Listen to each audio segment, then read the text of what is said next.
Hey everybody, thanks for clicking on the video. This is David Pendleton, and this time we're going to be doing an advanced rookie club walkthrough of the Grand Forest tournament. So today's been a pretty cool day as I released my first ever basically low-level club rookie walkthrough, and it went really well with a -14.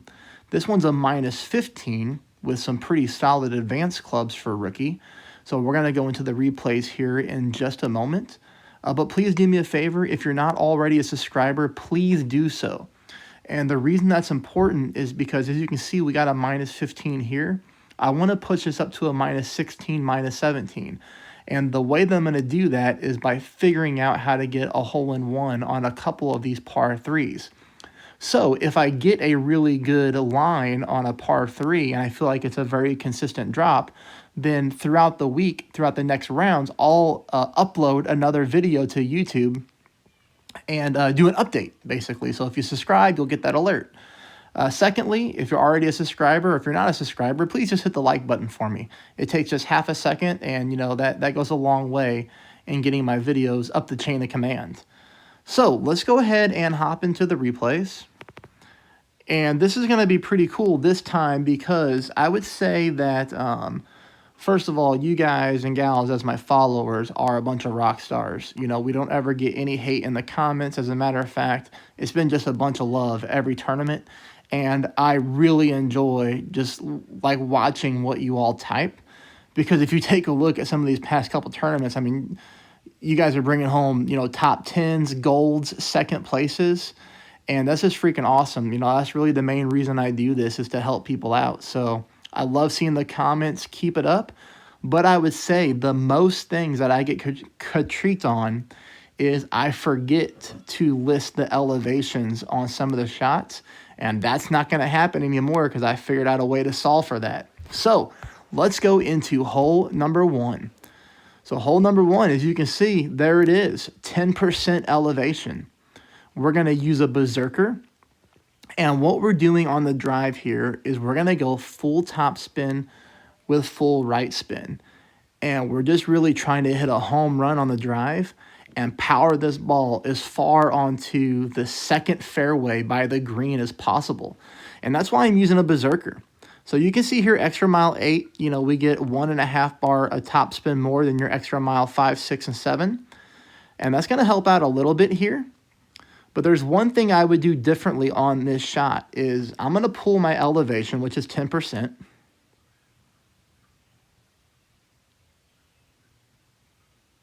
And that was 2.2 rings with 3.8 mile per hour wind. And as you can see here, I didn't go with... I didn't push back up to max. I went with a little bit of overpower and about a quarter of a ball or half of a ball of right curl. And, if I would have pushed back up to max, I might have got the ball a little bit further up on the green or up on the fairway here, closer to the green.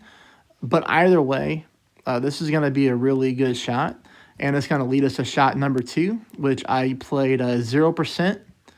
At mid distance, and really all that I did here was I just put full top spin on the ball, and because we're getting almost perfect tailwind, I didn't really have to adjust for rings. I just had to put my top spin with my ball guideline going into the hole, and you can see we're dead center for an eagle.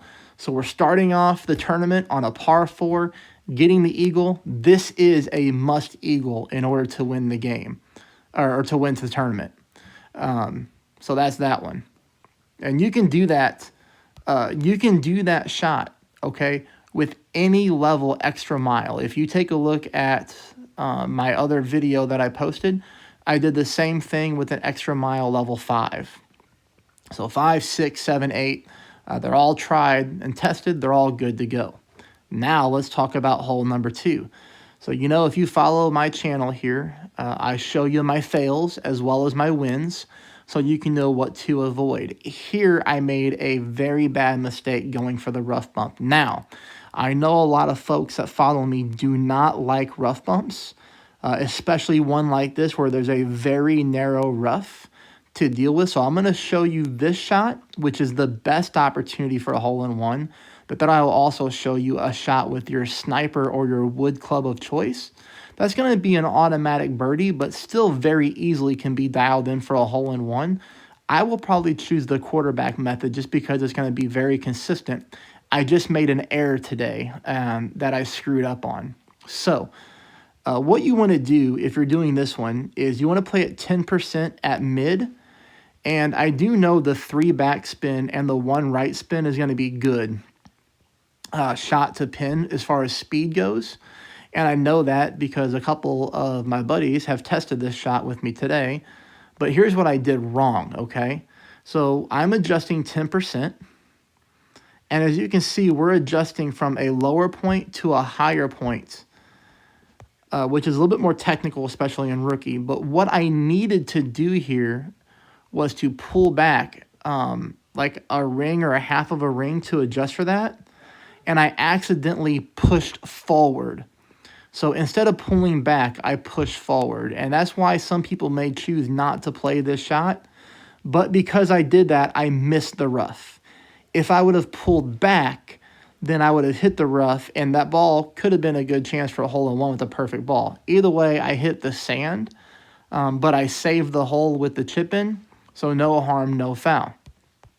I would say that also my sand game and chipping out of the rough has been on fire lately. I'm hitting everything perfect, which is not like me. So I'm pretty excited about that. Anyway, so 10% mid on both shots. This one is a work in progress on the sniper shot.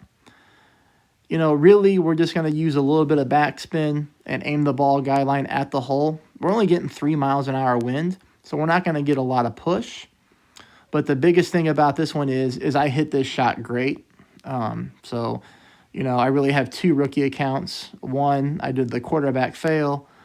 2, called this a sniper fail because it's a great shot. But, you know, I do feel this is definitely the safest way for you to pick up a birdie.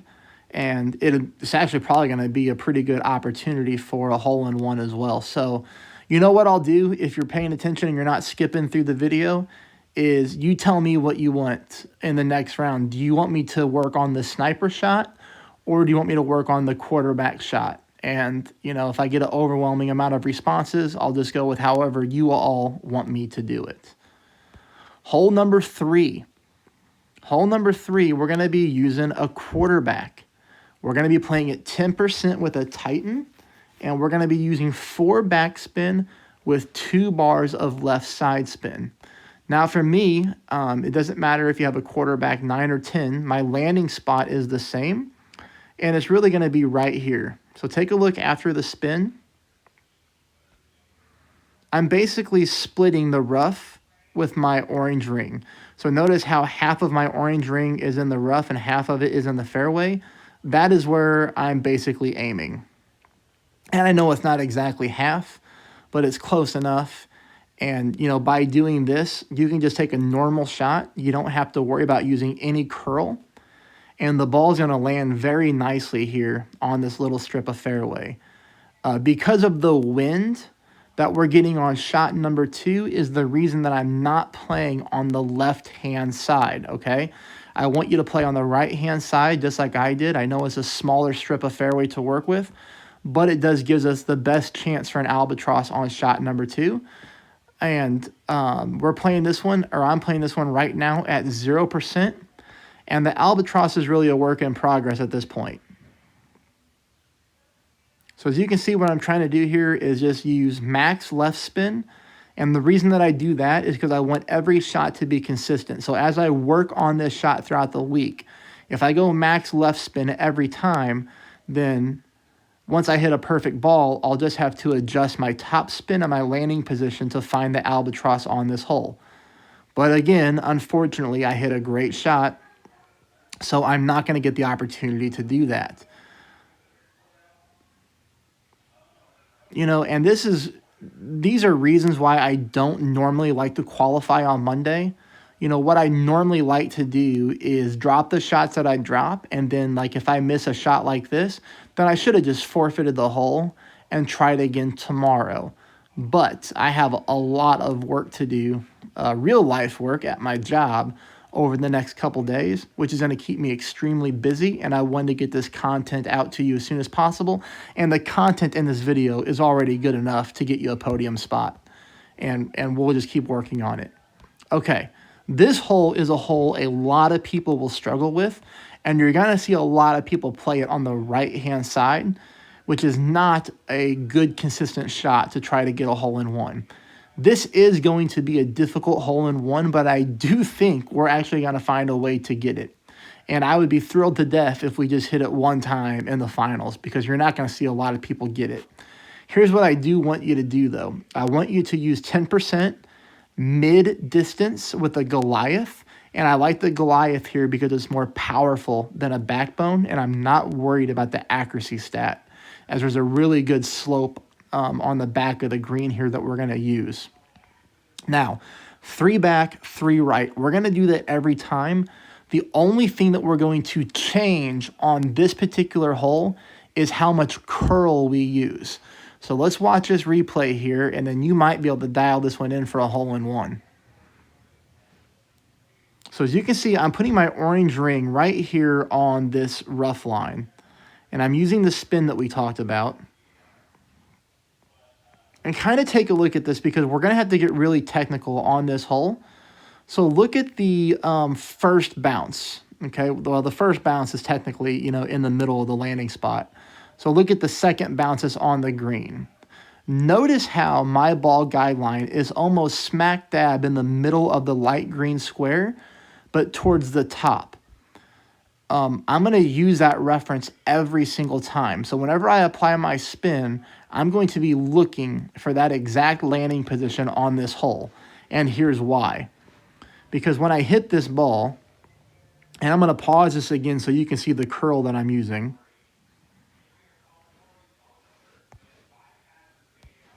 Okay, so when it comes to the curl, I want you to notice how right here, I have the right edge of my ball covering the adjustment target. So the right edge of the ball is covering the adjustment target, kind of hiding it. And this is how I start to dial in a shot. I hit a perfect ball, and it just wasn't enough curl. So the speed was pretty good, all right, because it falls back down, and that's fine. So I hit a perfect ball. So now I tried it again on this account. And we'll fast forward for time purposes, but, of course, I'm using the same spin. And I think the other one was the Goliath 7 or Goliath 6. This is the Goliath 8. It's all the same. Doesn't matter to me. But what I'm trying to do here is just really find a good spot and really adjust my curl only.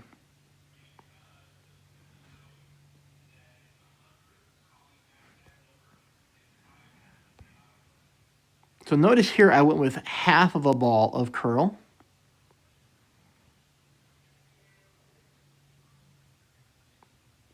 And that was just a little bit too much.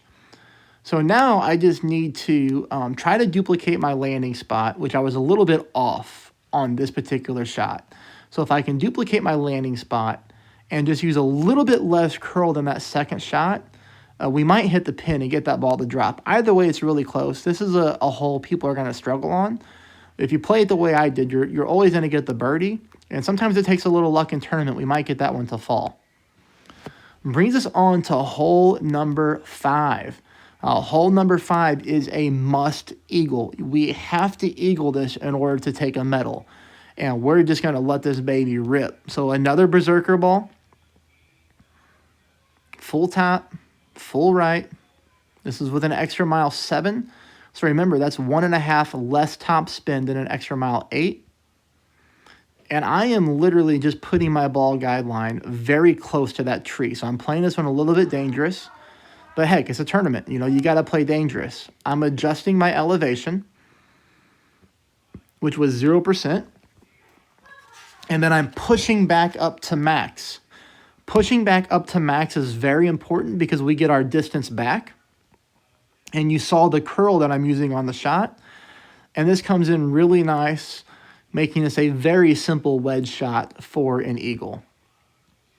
Now, here is the same shot with an extra mile 8. Same thing. full top, full right. Putting that ball guideline pretty close to the tree. And as you can see here, I love the ball guideline that we get. It's showing us going down the middle or down the fairway towards the green. Push it back up to max. On this one, I didn't use much overpower at all, making it a lot easier to hit a perfect shot.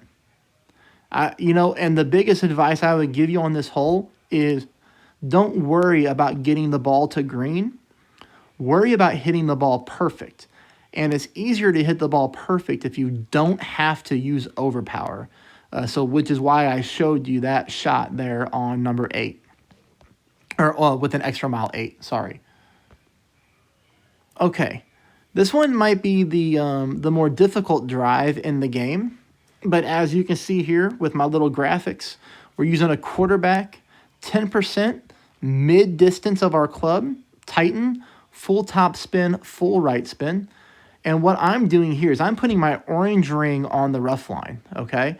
And notice my ball guideline is on the fairway. That's really important. Every bounce is on the fairway.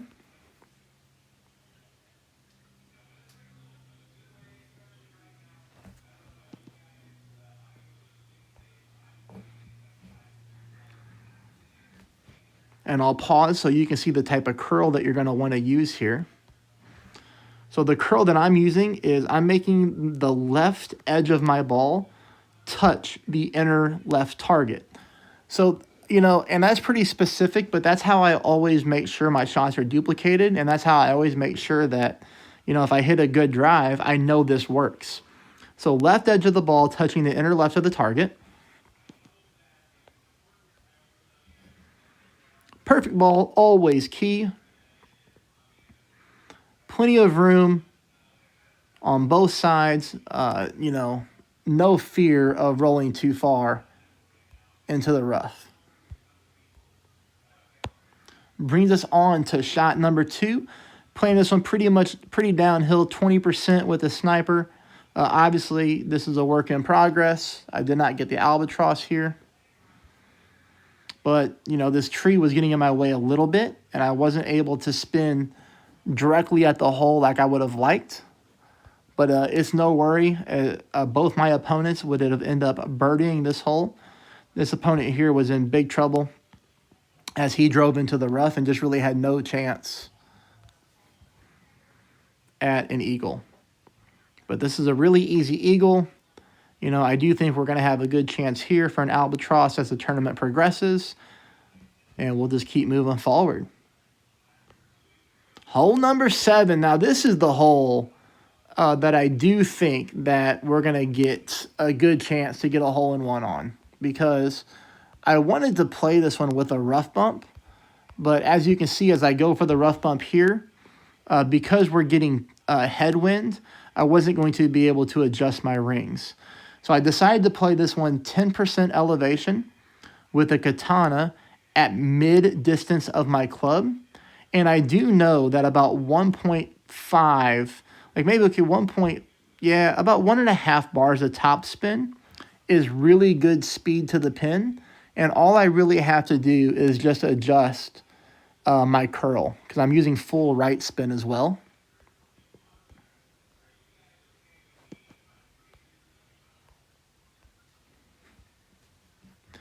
But you'll see this ball comes in at really good speed with that top spin. We get a nice little push right here.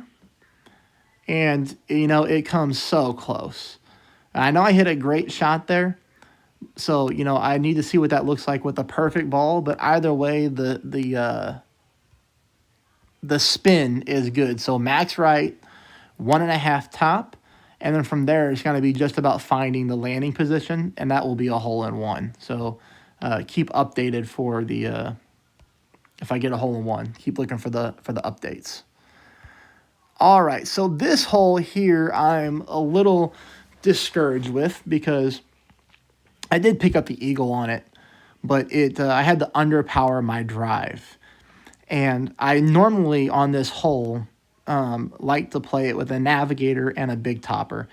but we're not going to be able to use a navigator. We're going to have to use a marlin, because if you use any ball with a big topper besides a marlin on this hole, you're going to get caught in between clubs, and we don't want that.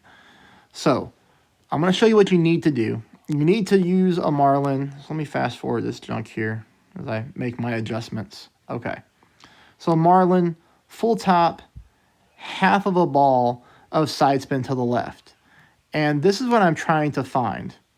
I'm trying to find a spot in between the trees to where my ball guideline, you can see it, my ball guideline is pointed to the fairway there, but it's just a little bit in the rough, which is fine because we're going to get tailwind push that's going to push us out of that rough. So as long as you have it set up like that, you're okay. The thing that I don't like about this particular wind scenario is when I go to adjust my rings and I'm pulling at 0% at minimum distance of my big topper. When I go to pull my rings, I can't pull it back because it switches to my wood club. So I'm going to try a couple things in the next round to make this shot easier. But what I ultimately have to do is take a look at my adjustment, is I am underpowering my shot. If I don't find a better way to play this hole, I'll continue to do this because it works. I just know for some people watching, you're not going to like doing it this way. But this is a hole that your opponents are going to struggle on. You're going to see people in the sand. You're going to see a ton of people in the rough. And if you pick up the eagle on this hole, you're really going to continue to separate yourself from your competition. The underpower works just fine. There's nothing wrong with it. You can see here, I have plenty of room. I get the great bounce I'm looking for, and I roll out of the rough onto the fairway. And this is going to be a very simple chip-in shot to make because, again, we can't ask for better wind. We're getting basically straight tailwind. So all I have to do is apply max top spin with an in-bringer or, your wedge of choice that you have. And this thing just goes right into the cup. It's very smooth. It's very easy. It's dead center. It's no problem.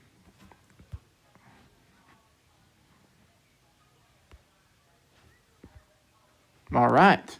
So we're cruising right along here. Hey, I hope you're enjoying this. I hope it's extremely helpful. If you haven't subscribed, please do so. If you haven't hit the like button, please do so. Those things are easy. You can do that for me, right? Now, I want to give a couple silent thank yous to the people who have been donating to my channel. I've got a couple people who donate every week, and I really appreciate it. Whatever you have available to do so. If you like my content, this thing takes time. It's real time. It's a real investment for me to get out here and do it. So for you folks that can donate to my channel, if you're in a position where you can do that, it is so much appreciated. I get these messages say, hey, I only did $5 or I only did $10. Don't even worry about that. Like, every little bit helps. It really does. It keeps me motivated to do these things. Reading your comments keeps me motivated to keep going. So as a community, whatever you guys can do, it's really appreciated. But here we go. Hole number 10. Oh, and in the comments, I put a link to my PayPal. If you don't have PayPal, just leave me a comment. We'll find out another way to do it. I do that all the time. Hole 10, hole 9, 2 different ways to play it. 10% on both shots. Here we go. We are going to swing for the fences. I'm using a berserker with an extra mile 7, only because I don't have a lot of top spin. But I'm going to go full top spin. Full top, full right. Getting tailwind, so I didn't even need to adjust the elevation. I didn't even use full overpower, which I'm going to moving forward because there's a big tree in the way here obstructing my second shot. But it's not a big deal. We can use curl to get around it. Oh, I think I have both replays in one. I do, yep. So there's that drive again. Okay, shot number 2. Shot number 2 with the Goliath because it's a power 5 ball. So it's not going to be the sniper. It's going to be the Goliath. Really wish the I had one more bar, a side spin, but it's okay. You know, it's a good shot. Just trying to just hop right over the rough and the sand there. Almost forgot to account for the elevation and the rings. So I did that. Got my curl. Got my perfect ball. Oh, come on now. Oh, it's pretty close. All right, so we like that shot. Now, if you don't have a berserker to burn, just let a Titan fly. So same thing, full top spin, same thing with the right spin. Obviously, I'm using more overpower this time because it's not a power 5 ball, but I let it rip, bounce, hit the rough, and rolled out. Because we hit the rough, we didn't get as far, so now we're even more obstructed by this tree. But, you know, no big deal. Again, we can use curl to get around it. You probably don't need to see the shot. You already know how it works. Back spin, right spin, and just hit the ball. Anyways, I hope you found this helpful. This is a minus 15 walkthrough. We can do even better than this once we get some of these par 3s to go down. So thank you very much. I appreciate your support every week, and I hope you just have an awesome tournament. Let me know how you do.